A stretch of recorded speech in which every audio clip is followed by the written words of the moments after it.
वाणी श्री हजूर स्वामी जी महाराज की सार वचन संत बंद वचन 18वां गुरु और नाम भक्ति शब्द 12। सत्संग करत बहुत दिन बीते, अब तो छोड़ पुरानी बान। सत्संग करत बहुत दिन बीते, अब तो छोड़ पुरानी बान। यह श्री हजूर स्वामी जी महाराज साहब की वाणी है। आप उपदेश करते हैं जैसे और संतों महात्माओं की वाणी हम समय समय पर सुनते हैं कि सारे संत मत का सार यही है कि मनुष्य देह परमात्मा के प्राप्ति के लिए मिलती है और परमात्मा जब मिलता है नाम के जरिए मिलता है और सतगुरु के बगैर नाम का पता नहीं चलता। इसलिए स्वामी जी महाराज हमको पहले इस नुक्ते के ऊपर लाना चाहते हैं कि दुनिया के अंदर तेरा आना जाना तब तक जारी रहेगा जब तक तेरे को संत सतगुरु नहीं मिला है। अब दुनिया के अंदर संतों महात्माओं की जो अपने आप को साधु महात्मा कहलाते हैं उनकी कोई कमी नहीं, लेकिन महिमा संत सतगुरु की है। स्वामी जी महाराज आगे चलकर के इस शब्द के अंदर ही अच्छी तरह समझाएंगे कि गुरु कौन होता है और सच्चा गुरु कहां से आता है। लेकिन आप हमको समझा रहे हैं कि अगर तेरी खुशकिस्मती है और तेरे को ऐसा संत सद्गुरु जो अभी तक नहीं मिला, ऐसे महात्मा कम जरूर होते हैं लेकिन होते हैं। दुनिया के अंदर हर जमाने के अंदर हर समय के ऊपर ये महात्मा आते रहते हैं। अब जब जब ये महात्मा आते हैं हम माया के अंदर इतने लिवलीन हैं कि हम उनके तरफ ध्यान नहीं देते, क्योंकि ध्यान तब दिया जाता है जब उसकी किसी चीज की जरूरत महसूस हो, और जब जरूरत महसूस होती है तभी उस चीज को पाने का शौक पैदा होता है। हमने कभी उस परम पिता परमात्मा को पाने की जरूरत ही नहीं समझी। अगर हम कभी दुनिया के ऐशो अशत से निकल करके दुखों के आंधी में जब फंस जाते हैं और परमात्मा के बारे में सोचते हैं तो काल ने इतना पर्दा डाला हुआ है, इतनी उलझन पैदा कर रखी है कि आम तौर पे दुनिया के जीव अपनी मन की इच्छाएं पूरी कराने के लिए बाहर मुखी क्रियाएं करते हैं, बाहर मुखी रस्मों रिवाज के अंदर अटक करके समझते हैं कि हम परमात्मा की भक्ति कर रहे हैं। स्वामी जी महाराज कहते हैं कि बड़ी खास भाग हो, भागों की शिखर हो, तब ऐसा संत महात्मा मिल जाता है। संतों महात्माओं के वाणी के अंदर अनेक प्रकार के शब्द होते हैं। आज का जो शब्द है वह विशेष संबंध इस बात से रखता है कि किसी किस्मत वाले को सतगुरु मिल गया है और उसने अंदर जाने का पूरा भेद भी दे दिया है। दोनों तरफ से दया हो गई है। मालिक की तरफ से दया हुई, सतगुरु मिल गया, सतगुरु ने दया की, अंदर जाने का भेद दे दिया। लेकिन इस मूर्ख को इस चीज की कदर नहीं। इसलिए स्वामी जी महाराज इस पहली कड़ी के अंदर समझा रहे हैं, सत्संग करत बहुत दिन बीते, अब तो छोड़ पुरानी बान। सत्संग सही अर्थों में ऐसे कामिल फकीर का, कामिल दरवेश का, पूर्ण संत का सत्संगी है। सत्संग का मतलब सत्य के साथ जुड़ना है, उसका संग करना है। और सचखंड अनामी के अंदर जो प्रलय महाप्रलय से परे, विनाश से परे वो परमात्मा बैठा है, उसका मिलाप ही सत्संग कहलाता है। क्योंकि सतगुरु उस सत्य के जौहर से आता है और उसके साथ मिलाने का संदेश और उपदेश देता है। इसलिए उसकी संगत करना ही सही अर्थों के अंदर सत्संग है, ये हम सुनते आते हैं। इसलिए आप फरमाते हैं कि ऐसा संत महात्मा जो कुछ भी करता है, पहले पहल वो सत्संग के द्वारा ही करता है।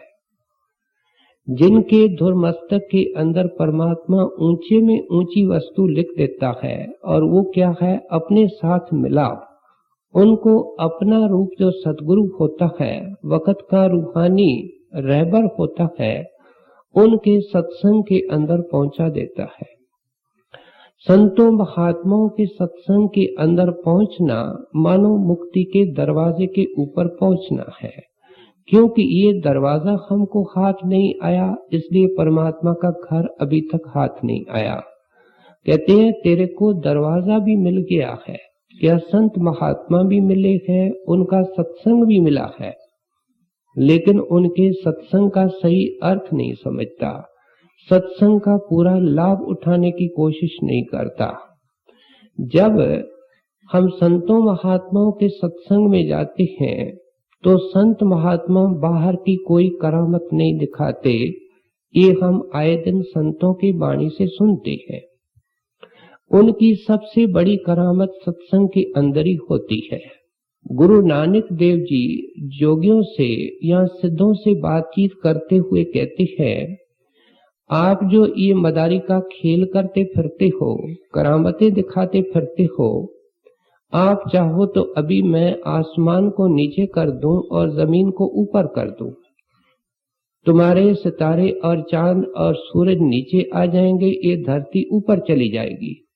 लेकिन ये तो मदारी का खेल है, इसके अंदर कुछ नहीं रखा है। संत महात्मा एक ही करामत में विश्वास करते हैं कि जो जहर को खाता है, माया को खाता पीता है, जो माया का कीड़ा बना हुआ है, उसका माया से मुख मोड़ करके राम की तरफ मुख कर देते हैं, सदा के लिए उसका जन्म मरण खत्म कर देते हैं और उसको परमात्मा के साथ मिला देते हैं। देखा जाए तो इससे बड़ी कोई करामत ही नहीं है, और इस करामत की शुरुआत उनके सत्संग से ही होती है। जब ऐसे महात्मा के सत्संग में हम पहुंच जाते हैं तो उनके वचन सुनते हैं, और साथ साथ में जब वे वचन फरमाते हैं तो उनके दर्शन का भी लाभ होता है। उनके दर्शन के कितने लाभ हैं, इसलिए हमारे को सारी दुनिया के शास्त्रों को देखना होगा। मुसलमान दरवेश उसकी महिमा कर रहे हैं, हिंदू शास्त्र उसकी महिमा कर रहे हैं। हमारे वेदों के अंदर लिखा हुआ है कि जो ब्रह्म को ध्याता है, ब्रह्म का वो जिक्र इसलिए करते हैं कि वेदों का लक्ष्य ब्रह्म है। जो वेदों को ध्याता, जो ब्रह्म को ध्याता है, वह ब्रह्म का साक्षात रूप हो जाता है। मौलाना रूम साहब कहते हैं, तेरे जितने रूहानी सवाल हैं उनका जवाब मुर्शिद का स्वरूप है, दरवेश का स्वरूप है। अगर वो नहीं भी बोलते हैं, तेरे को रूहानी सवाल जवाब मिल जाएंगे। लेकिन जब हम उनके चरणों में जाकर के बैठते हैं तो बड़े सरल तरीके से हमको मुक्ति की राह समझाते हैं। पहले हमको समझाते हैं कि आपको यहाँ आना पड़ेगा, क्योंकि आंखों के पीछे परमात्मा प्रत्यक्ष रूप से बैठा हुआ है। इसलिए आप समझाते हैं कि ऐसे महात्मा के सत्संग को चेत करके कोई विरला ही सुनता है। फिर आजकल देखो, जैसे जैसे समय व्यतीत होता जाता है, कलयुग का प्रभाव बढ़ता जाता है, जीव बाहर मुखी हो रहा है, एक लू और तपन के अंदर बैठा हुआ है। नतीजा ये हुआ है कि संत भी अपने दया के दरवाजे उदारता से खोलते जाते हैं। खड़े खोटे को नहीं देखते हैं, केवल जिज्ञासा को देखते हैं, धुर कर्म को देखते हैं। नहीं तो पिछले जमानों के अंदर तो वर्षों तक सेवा करवा करके, नाना प्रकार की चाकरी करा करके, फिर कोई एक आध लफस देते थे, उसकी कमाई करके धीरे धीरे जब शरीर का सिमटाव हो जाता, यहाँ आकर के फिर उनको अंदर के शब्द के सुनने का भेद देते थे। लेकिन संतों ने सोचा कि अगर नाम लेकर के ये कल को मर गया, अगर शब्द का भेद इसको नहीं मिलेगा तो इसकी पूरी संभाल नहीं होगी, क्योंकि आत्मा को संभाल करने वाली ताकत शब्द होता है। इसलिए वो दया करके उस सिमरन, ध्यान और शब्द तीनों का भेद एक साथ दे देते हैं। आप समझाते हैं कि तेरे को ये सब कुछ मिला, लेकिन संतों महात्माओं की, नाम की और सत्संग की तूने कदर नहीं जानी। अब संत महात्मा के पास कैसे कैसे जीव जाते हैं और किस तरीके से उनके ऊपर नाम का असर होता है, इसको क्राइस्ट बाइबल के अंदर एक मिसाल के द्वारा समझाता है। और वो मिसाल एक किसान की दे रहे हैं। किसान गठरी के अंदर क्या एक चादर है, चादर के अंदर कुछ अनाज डाल देता है और गठरी बांध लेता है और सिर पर गठरी रख करके अपने खेत में जाता है। किस ख्याल से जाता है कि उस अनाज को दाने के रूप में, बीज के रूप में जमीन के अंदर बोया जाए, ताकि अच्छी फसल उसके घर में आवे। जब किसान घर से चलता है तो रास्ते के अंदर उस गठरी के अंदर कोई सुराख है, वहां से कुछ दाने नीचे गिर पड़ते हैं। जैसे ही जमीन पर गिरते हैं, वहां से पंछी आते हैं और वो उसको उठा करके ले जाते हैं। किसान आगे बढ़ता है, पहाड़ी इलाका आता है और उसके अंदर भी गठरी से कुछ दाने गिर जाते हैं, लेकिन वहां मिट्टी नहीं है, कड़ाके की धूप है और वो दाने वहीं जल जाते हैं, आगे फलते फूलते नहीं है। फिर आगे जब जंगल में पहुंचता है तो खेत से पहले मार्शी लैंड आता है, कांटेदार जमीन आती है, कुछ बीज उसके अंदर गिर जाते हैं। नतीजा क्या होता है कि वहां मिट्टी है और कुछ नमी और पानी भी है, इसलिए वो दाने उसमें लगते हैं, लेकिन जोर नहीं पकड़ते, क्योंकि आसपास के अंदर बहुत सारे कांटे होते हैं। वहां से उठ करके फिर वो अपने खेत में आकर के उस गठरी को खोलता है। दाने सब एक जैसे हैं और उनको फैलाना शुरू करता है। किसान लोग अच्छी तरह जानते हैं कि एक एक दाने को कई कई दाने लगते हैं। क्राइस्ट मिसाल दे रहे हैं कि एक किस्मत वाले दाने होते हैं, गिने चुने होते हैं, जिनको एक दाने को 100 दाने लगते हैं। फिर दूसरे दाने होते हैं जिनको एक दाने को 60 दाने लगते हैं। फिर ऐसे भी दाने हैं जिनको एक दाने को 30 दाने लगते हैं।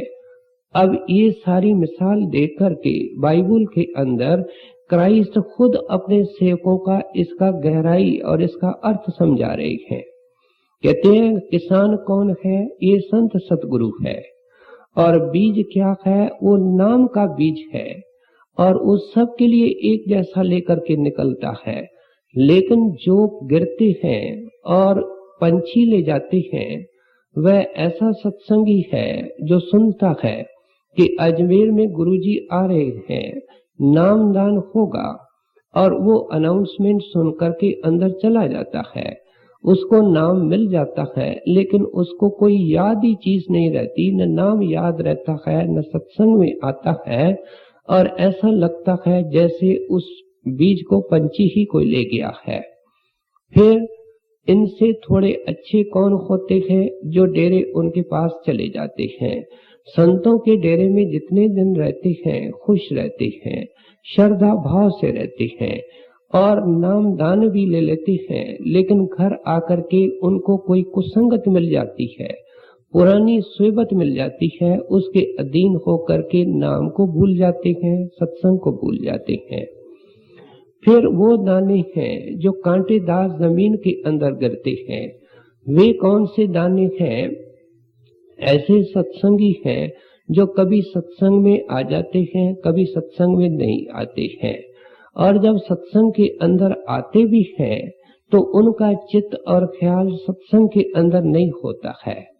आपके सामने है, एक बाहर की इतनी सभा है जिसके अंदर इतने लोग आते हैं, उस महात्मा के हुक्म से अलग अलग सेंटरों में सत्संग होते हैं। वहां हम समय के ऊपर पहले पहुंचने के अंदर असमर्थ है, और जब बैठ भी जाते हैं तो कौन सा ध्यान से सुनते हैं। वहां बैठे बैठे हम लोगों के तरफ देखते हैं, वहां बैठे बैठे उनके वस्त्रों के तरफ देखते हैं, वहां बैठे हम सर्दी गर्मी महसूस करते हैं, वहां बैठे बैठे हमारा शरीर वहां होता है, हमारा मन कई कई जगह में चला जाता है।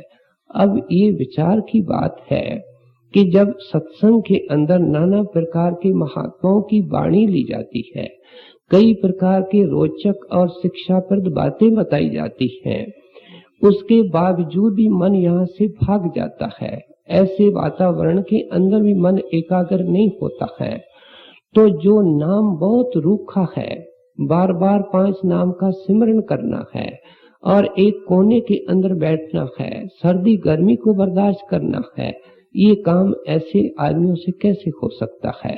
इसलिए नतीजा क्या होता है कि वो सत्संग भी चेत करके नहीं करते हैं, नाम की कमाई करने का तो सवाल ही पैदा नहीं होता, और नतीजा एक होता है कि उनके अंदर भरम बने रहते हैं। भरम कौन से है कि वो फिर भी भूत प्रेत से डरते हैं, उनके लिए टोना पीना और जादू वगैरह करते हैं।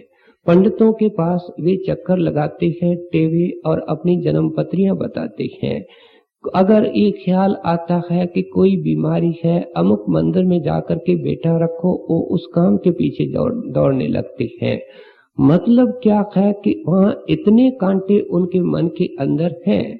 वास्तव में देखा जाए कि हमने जैसे ही ये शब्द प्रारंभ किया है, स्वामी जी महाराज हमारे कांटे ही निकालने की कोशिश करते हैं। अगर हम सोचते हैं कि ये सुनने का मजमून है, इसलिए भी कांटे हमारे नहीं निकलते हैं।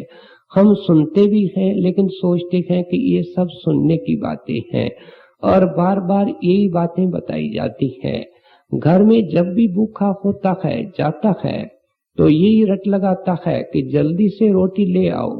कभी ये एतराज नहीं करता कि रोज रोज वही रोटी मांगता हूँ, दिन में 2 बार मांगता हूँ, लेकिन सत्संग के लिए इसका मन ऐसा चतुर है कि ऐतराज ही पेश कर देता है कि केवल नाम की महिमा मिलती है, सद्गुरु की महिमा मिलती है, और होता ही क्या है। वास्तव में इसके अलावा है भी कुछ नहीं। इसलिए जब तक संतों की वाणी दुनिया में रहेगी नाम की ही महिमा रहेगी, संतों की ही महिमा रहेगी। सो इसलिए आप उपदेश करते हैं कि ऐसे आदमियों के अंदर नाना प्रकार के भ्रम होते हैं, और नतीजा क्या होता है कि उनको संत मत से कोई लाभ नहीं होता है। स्वामी जी महाराज एक शब्द के अंदर ऐसे सत्संगियों को भजन का चोर कहते हैं, और फरमाते हैं जो जो चोर भजन के प्राणी सो सो दुख सहे।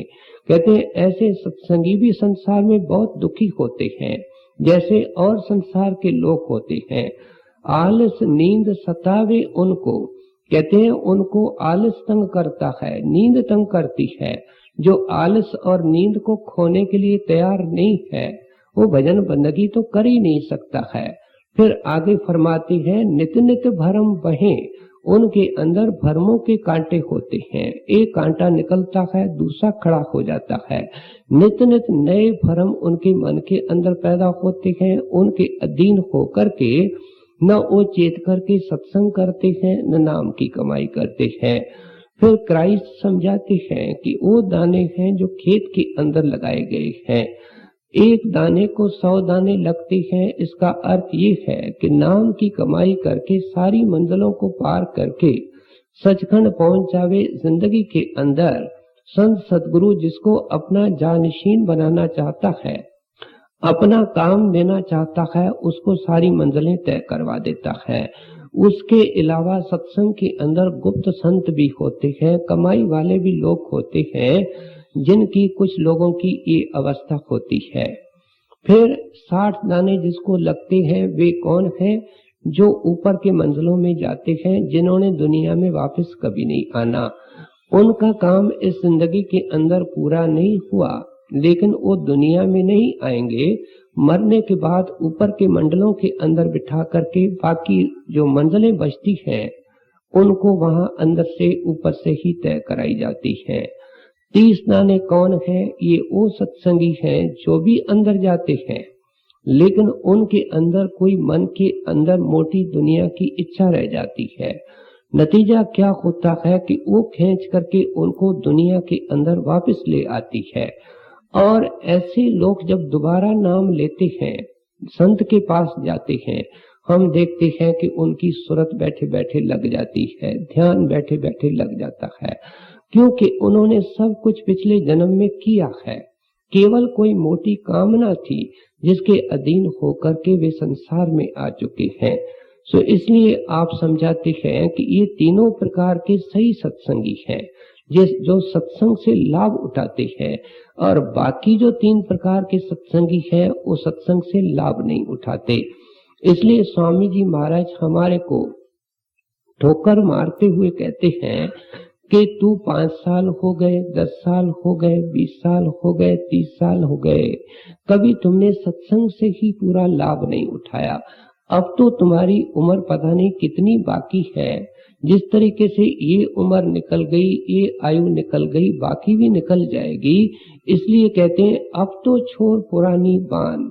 अब बान से आपका अर्थ ये है कि यही कांटे हैं, बान रूपी कांटे हैं जो हमको सत्संग का स्वाद नहीं लेने देती।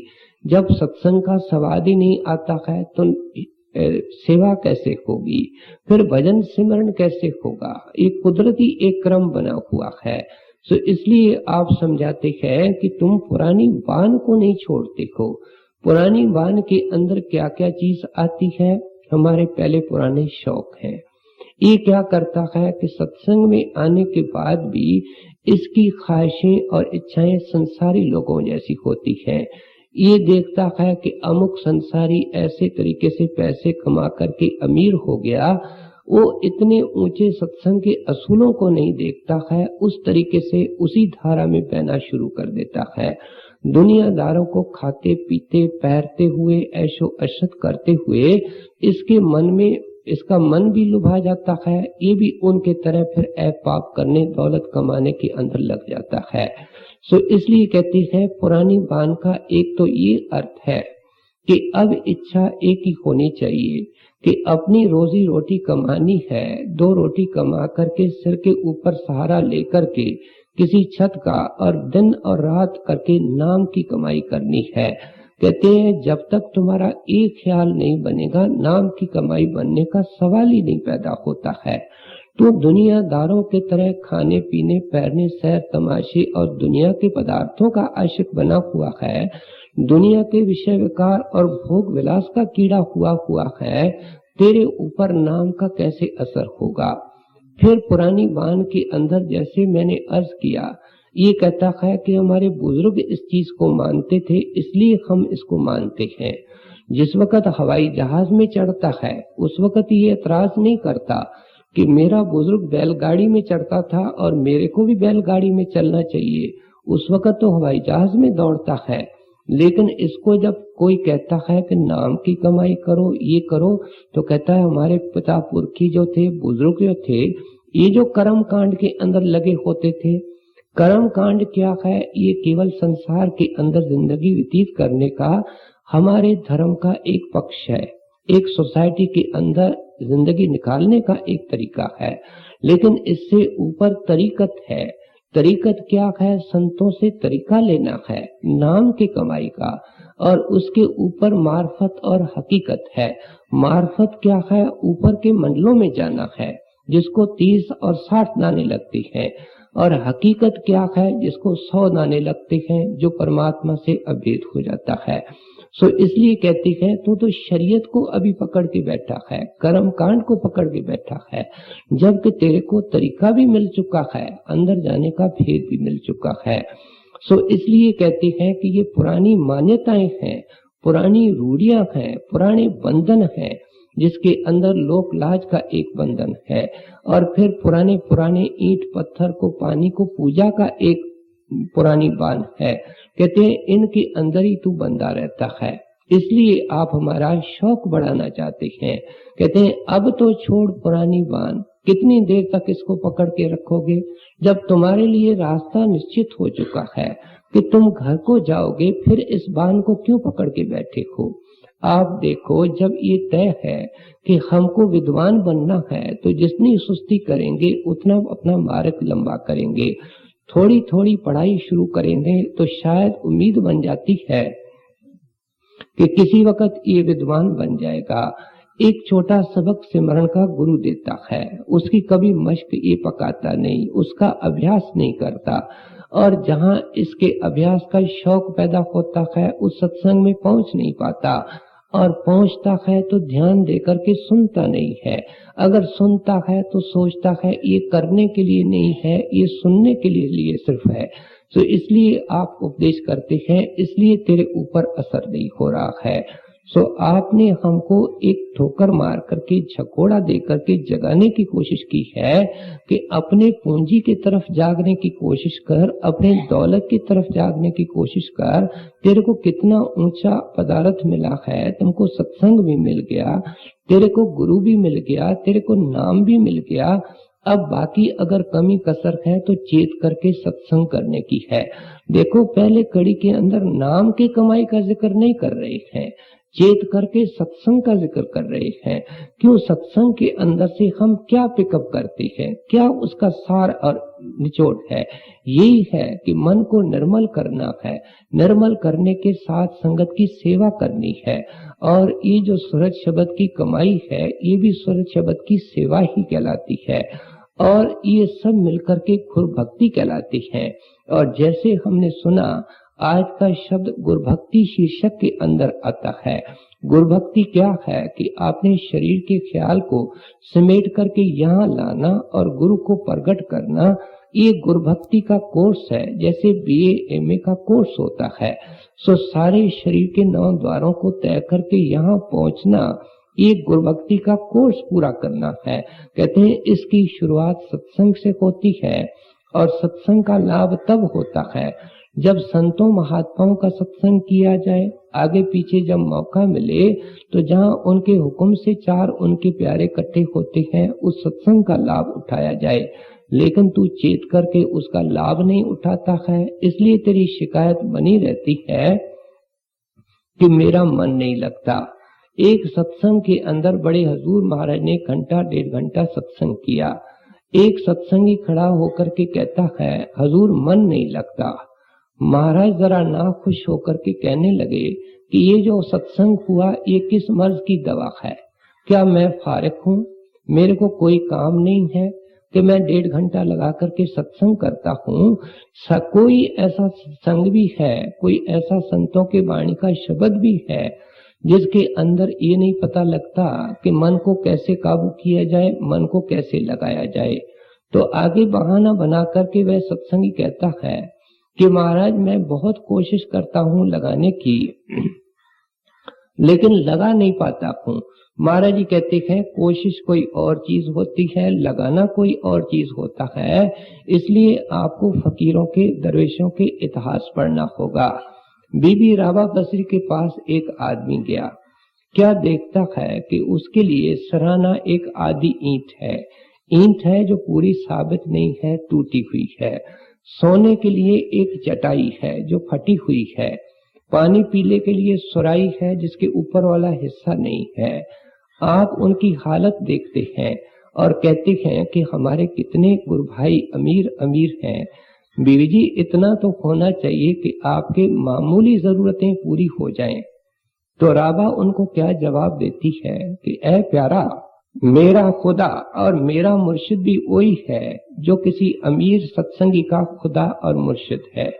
अगर उसने उसको अमीर रखा है तो उसी खुदा और मुर्शिद ने रखा है। मेरे को अगर इस हालत के अंदर रखा है तो मेरे को उसी खुदा और मुर्शिद ने रखा है।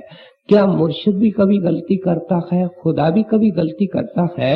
इसलिए जैसे उसने किया है वही चीज सही है और उसको ऐसे ही रहने दो, उसके बारे में दूसरी चीज सोचने की कोशिश न करो।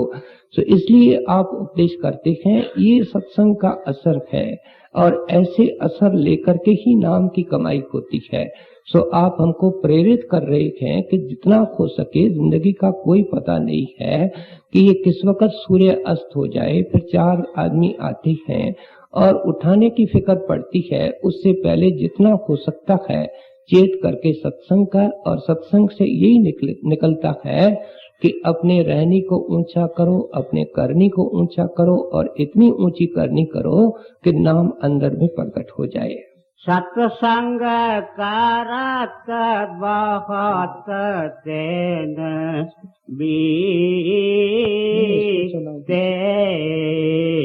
अब तो छोड़ पुरानी बान, कबलक कार कोटेलता गुरु से, अब तो गुरु को लो पहचान।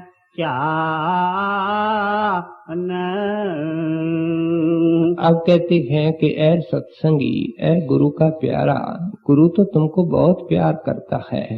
अफसोस तो इस बात का है कि तू गुरु से प्यार नहीं करता है। अगर तू अंदर आज चल करके देखें कि जिस दिन से तुमको नाम मिला है गुरु तुमसे कितनी प्रीत करता है, तो तुम्हारा सिर चकराने लगेगा। लेकिन अफसोस तो ये है कि तुम मुख करके उसके तरफ देखने की कोशिश नहीं करते हो। और अफसोस इस बात का भी है कि संसार के अंदर लोग तो कपट बरते हैं, लेकिन तू परमार्थ के अंदर आकर के भी कपट को नहीं छोड़ता है। कब लग करो कुटलता गुरु से, कहते हैं तू गुरु से भी कपट का व्यवहार करता है। एक कपट होता है जो संसार के अंदर होता है। कपट का अर्थ क्या है कि अंदर से कुछ है, बाहर से कुछ है। अंदर में तो ये बुगला है, बाहर से हंस होकर के दिखाता है। अंदर में ये भेड़िया है और बाहर से ये भेड़ होकर के दिखाता है। ये कपट है जो अंदर और बाहर में एक है और उसको अपने कमियों को स्वीकार करता है, वह बड़ा बहादुर है। कभी कभी बड़े हजूर के सत्संग के अंदर ऐसे भी बहादुर सूर में सत्संगी निकलते थे, जो कोई उनसे गलती हो जाती थी तो वो खड़े होकर के महाराज को अर्ज करते थे, जहाँ 50,000 आदमी बैठे होते, कि महाराज जी हमसे ये गलती हो गई है, आप मेरे को माफ कर दो। जवाब यही मिलता था कि माफ करने वाला अंदर बैठा है, अंदर से माफी मांगो, माफी मिलेगी। लेकिन सोचने का विषय है कि उसकी माफी तो उसको वहां ही मिल जाती है कि जो इतना बड़ा बहादुर होता है कि 50,000 आदमियों के आगे कहता है कि मैंने ये गलती की है, मेरे को माफ किया जाए। वो गुरु से तो माफी ले रहा है, लेकिन संगत से भी माफी ले रहा है, तो कुदरती उसके गुनाह के ऊपर पानी फिर जाता है, वो उसका गुनाह धुल जाता है। सो आपके कहने का मतलब एक है कि दुनिया के अंदर तो लोग कपट का व्यवहार करते हैं, और वास्तव में देखेगा कि थोड़ा बहुत कपट हर एक इंसान के अंदर है, किसमें ज्यादा है किसमें कम है। और जितने ये दुनिया के अंदर दौड़ धूप ज्यादा करेगा, कपट का व्यवहार ही करेगा। लेकिन परमार्थ में कपट क्या है कि ये न भजन करता है न सिमरन करता है। भोले भोले सत्संगी होते हैं, भोले भोले भगत होते हैं, उनके आगे ऊंची ऊंची परमार्थ की बातें करता है, कमाई की बातें करता है, उनके पीछे अपनी कतार लगा देता है, अपने चेले बना करके लगा देता है। आप खुद सोचो, स्वामी जी महाराज कहते हैं किस तरफ जा रहे हो और इसका नतीजा क्या निकलने वाला है। ये गुरु से कुटिलता है, संसार से तो तू कुटिलता करता ही है, लेकिन गुरु से भी कुटिलता करने की कोशिश करता है। डेरे के अंदर एक बार महाराज जी जब ऐसे किसी वचन का, ऐसे कोई वाणी की व्याख्या कर रहे थे तो फरमाया कि अफसोस से कहना पड़ता है कि डेरे के अंदर सेवादार हैं, जब उनको कहा जाता है कि तुम्हारे अंदर ये नुक्स है, गुरु कह रहा है, तो आगे होकर के वो सफाई पेश करते हैं, नहीं जी हमारे अंदर तो ये नुक्स नहीं है। इसका मतलब वो गुरु को भी आदमी मानते हैं जो इतना नहीं परखता कि इसके अंदर नुक्स है कि नुक्स नहीं है। मैं एक वार्ता इसके नुक्ते के ऊपर बता दूं। डेरे के अंदर एक आदमी का लड़का बीमार हो गया, उसको कोई बुखार होगा, टाइफाइड वगैरह होगा। पुराने जमाने के अंदर टाइफाइड का बुखार कई दिनों तक चलता था। उन्होंने कोई सुखना करके डेरे के अंदर माल्टे की टोकरी ले आया, महाराज जी के आगे दी। महाराज जी उस वक्त सत्संग में जा रहे थे। एक सेवादार को बुलाया कि ये माल्टे की टोकरी रख लो और इसको बाद में प्रसाद करके सेवादारों को दे देंगे। अब उस सेवादार ने देखा कि ये माल्टे तो बहुत अच्छे हैं, उसने कुछ माल्टे उनसे निकाल लिए और महाराज जी ने जब माल्टे की टोकरी मंगवाई, वो ले आया, तो महाराज जी उसकी इज्जत रखना चाहते थे, उसकी तकलीफ बचाना चाहते थे। कहने लगे भाई देख लो टोकरी यही है कि कुछ और भी है? तो कहता है महाराज यही है, इस टोकरी जैसे मिली थी। महाराज ने मालिक का ध्यान किया, बाबा जी का ध्यान किया, सेवादारों को आधा आधा माल्टा करके प्रसाद करके दे दिया। कुछ दिनों के बाद ये सेवादार बहुत बीमार हो गया और बीमार ऐसे हुआ जैसे जान के लाले पड़े। समझ गया, इन्होंने कहा किसी तरीके से मिन्नत तरले करके महाराज को मेरे पास 1 मिनट के लिए ले आओ। उन दिनों में डेरा छोटा था, महाराज सेवादारों के पास भी चले जाते थे। महाराज को कहता है मेरे से गलती हुई। महाराज ने इशारे में कह दिया कि इस माल्टे के अंदर बीमारी थी, क्योंकि वो सुखना लेकर के ये माल्टे ले आया था। बाबा जी ने इनको अमृत कर दिया और वो प्रसादों और वो सेवादारों के ऊपर कुछ असर नहीं हुआ। तूने चोरी करके ये माल्टे रख दिए, वो अपना जोहर बता रहे हैं, अपना असर बता रहे हैं। सो इसलिए कहते हैं परमार्थ के अंदर आकर के बिल्कुल सीधे बन जाओ। आप देखो दुनिया के अंदर भी जब काम सही रूप से करने होते हैं तो कैसे सीधे होकर के हम करते हैं।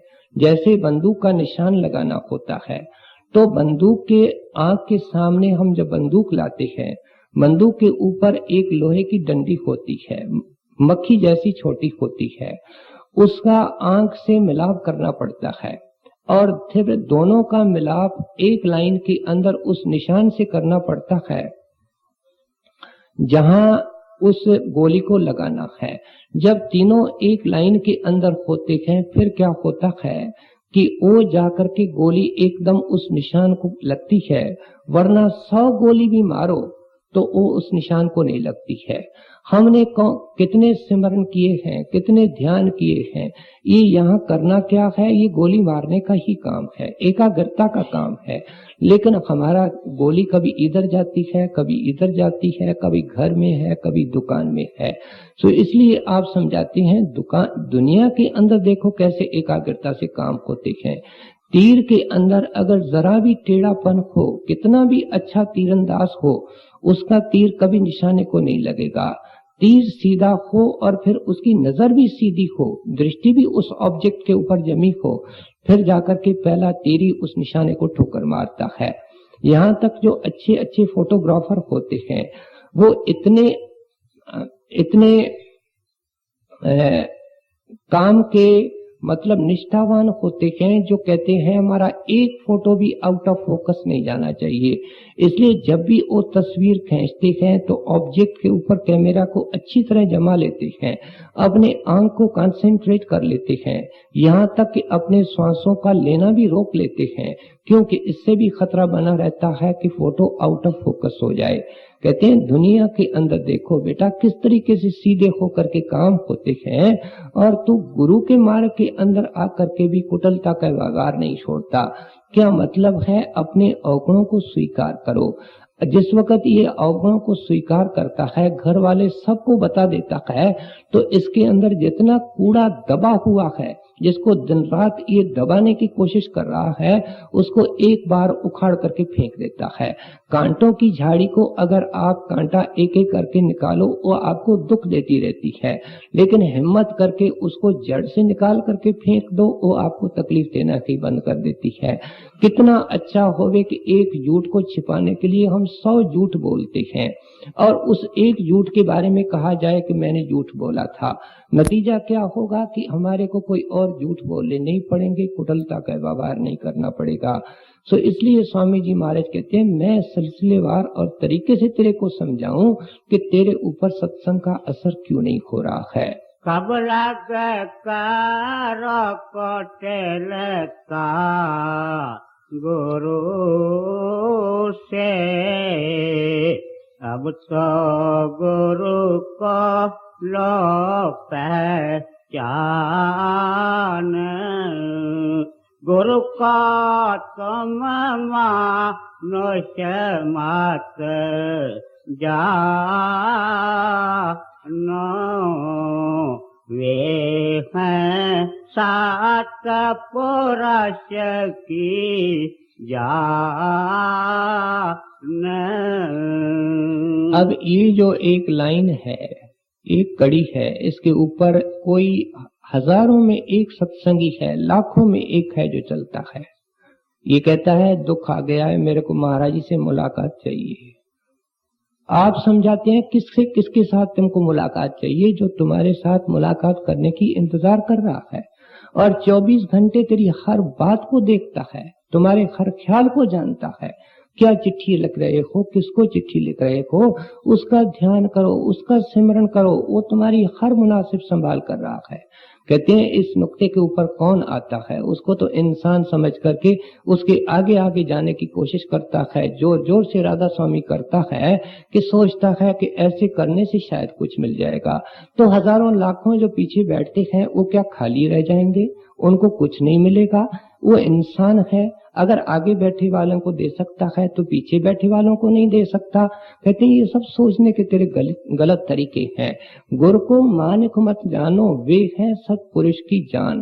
कहते हैं वो सचखंड से इसलिए तो आया है कि हमेशा के लिए तेरे फोड़े का निवारण कर देवे, और बहुत बड़ी कुर्बानी करके सत्पुरुष का हुक्म बजाने के लिए आया है। इसलिए सत्पुरुष की पूरी जान और प्राण उस भगत के अंदर होती है, संत के अंदर होती है, जो दुनिया के ताने मैंने सहारता है, दुनिया की सर्दी गर्मी सहारता है, और थोड़ी बहुत तो उससे जुदाई भी सहारता है। क्योंकि जब दुनिया के अंदर वो विचरता है तो कैसे कैसे लोगों से उसका वास्ता पड़ता है। बड़े हजूर की वार्ता मैंने सुनाई है कि एक दिन बड़े उदास बैठे थे। डॉक्टर जॉनसन बेनती करता है कि महाराज आपकी तबीयत ठीक है?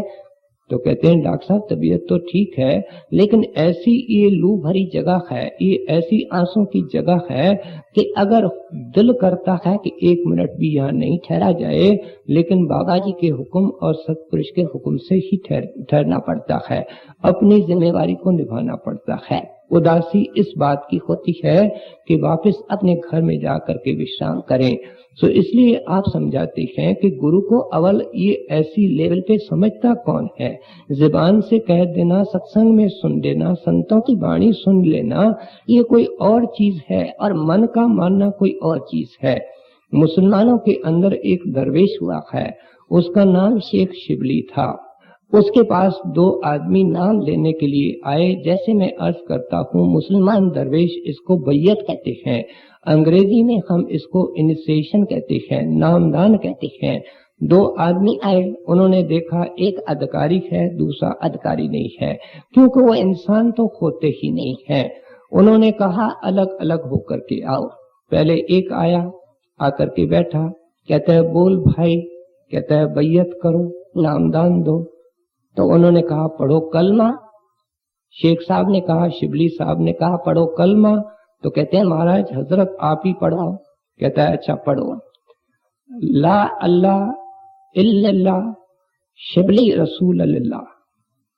ये सुन करके उसने कहा तोबा तोबा तोबा।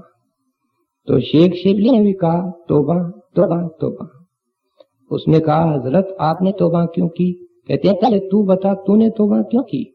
कहते हैं मैं आपको एक दरवेश समझ करके आया और आप अपने आप को रसूल बता रहे हैं।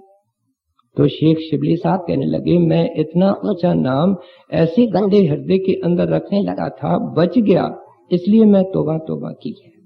ये चला गया और उसको कहा तू तो किसी मस्जिद मुल्ला जो मस्जिद के अंदर रहता है उसके पास चला जा।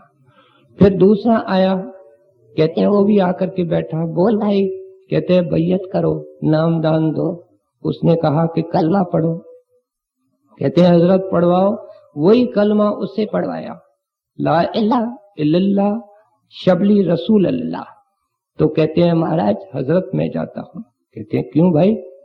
कहते हैं मैं तो महाराज वाणी के अंदर पढ़ा है, संतों के कलाम के अंदर पढ़ा है कि मुर्शिद और रब में कोई फर्क ही नहीं होता है, और आपने तो इतना ऊंचा ख्याल प्रगट ही नहीं किया। आप तो अपने आप को रसूल और पैगंबर करते हैं, इसलिए मैं वापस जाता हूँ। शेख शिबली खुश होकर के उसको छाती से लगाते हैं, कहते हैं तेरे को बैयत दूंगा। अब ऐसे बहुत कम निकलते हैं जो इस निगाह से सतगुरु को देखते हैं। कहते हैं कम में कम तुम अपने मन के अंदर एक ख्याल रखो कि ये मालिक हैं और समझाते हैं, उनकी शिक्षा को पकड़ना चाहिए। तो कहते हैं कि गुरु कभी गलती नहीं खाता, कोई देश स्वरूप के पास जाने से सब कुछ नहीं मिलेगा। देश स्वरूप की संगत और सोबत किस लिए है आगे समझाते हैं। वो अंतर की सोबत पैदा करने के लिए, अंदर की संगत को पाने के लिए, अंदर का दर्शन पाने के लिए है। ये एक मीन्स है, एक माध्यम है उस अंदर की वस्तु को पाने के लिए। तो इसलिए आप उपदेश करते हैं बाहर से भी जिस तरीके से तू चलेगा कि भाई ये पूरे संत महात्मा हैं। हम दुनिया में कई ऐसी बातों पर विश्वास रखते हैं। मिसाल तौर हम कहते हैं धरती गोल है। आप किसी भी पहाड़ी के ऊपर खड़े होकर के देखो, धरती तो आपको फ्लैट नजर आती है। आप भली मसूरी चले जाओ, शिमले चले जाओ, हिमालय की चोटी के ऊपर चले जाओ, वहां से भी आपको धरती फ्लैट नजर आती है, सीधी नजर आती है। लेकिन आज जो चंद्रमा के ऊपर साइंसदान गए हैं, वहां से देख करके बताते हैं कि बराबर धरती गोलाकार है, और आप विश्वास करते हैं। और फिर ये भी वो कहते हैं कि धरती हर वक्त घूम रही है, हम चलते फिरते हैं, कभी गिरते नहीं है। लेकिन जब चंद्रमा से जाकर के उन्होंने देखा तो देखा कि बराबर गोल भी है और घूम भी रही है। तो इसलिए कहते हैं कि जब दुनिया के अंदर ऐसी बातों के ऊपर विश्वास रखते हो तो संतों के वाणी के ऊपर भी विश्वास रखो, अगर गुरु से पूरा लाभ उठाना है।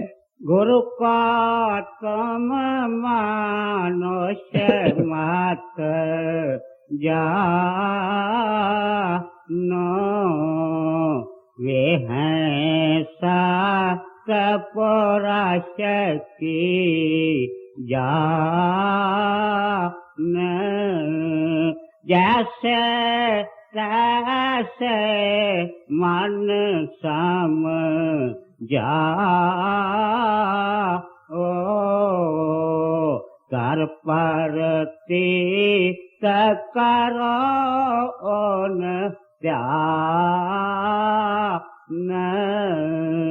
कहते हैं तेरा मन अगर प्यार से समझ जाता है तो ठीक है, नहीं तो उससे जबरदस्ती करनी पड़ेगी।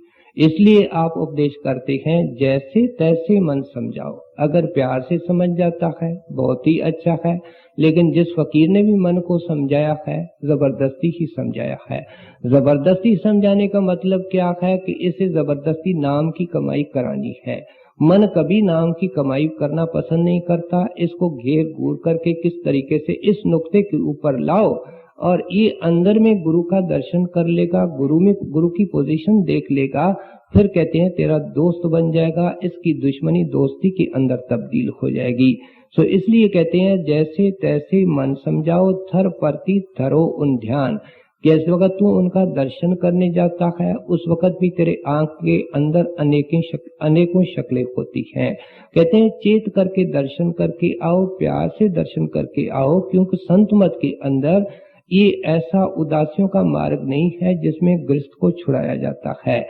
संसारी लेन देन के कारण उस दर्शन को छोड़ना पड़ता है, संसार में आना पड़ता है, लेकिन कहते हैं दर्शन का लाभ तुम घर बैठे हर वक्त उठा सकते हो, काम काज करते हुए हर वक्त उठा सकते हो। क्या धर प्रतीत धरो उन ध्यान, कहते हैं वो दर्शन इसलिए किया जाता है कि उसकी सुंदर स्वरूप को हर वक्त सामने रखा जाए। काम काज करते सामने रखना है, अगर यहाँ नहीं रख सकते हो तो सामने रखो, और सामने रखने से क्या होगा, तो बहुत सारे ऐबों पापों से बच जाएगा।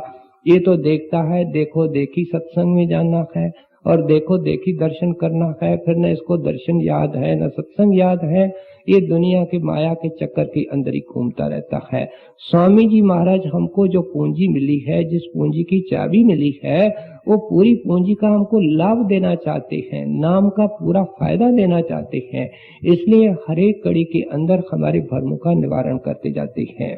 जैसे तैसे मन सम जा कर परती करो उन ध्यान, गया मेरे से वचन सो ना वे हैं पुराण पौरुष नाम, गरीब है मनुष्य की गुरु ने जो त्यों तेरा करे कर आन, सेवा कर पूजा कर उनकी,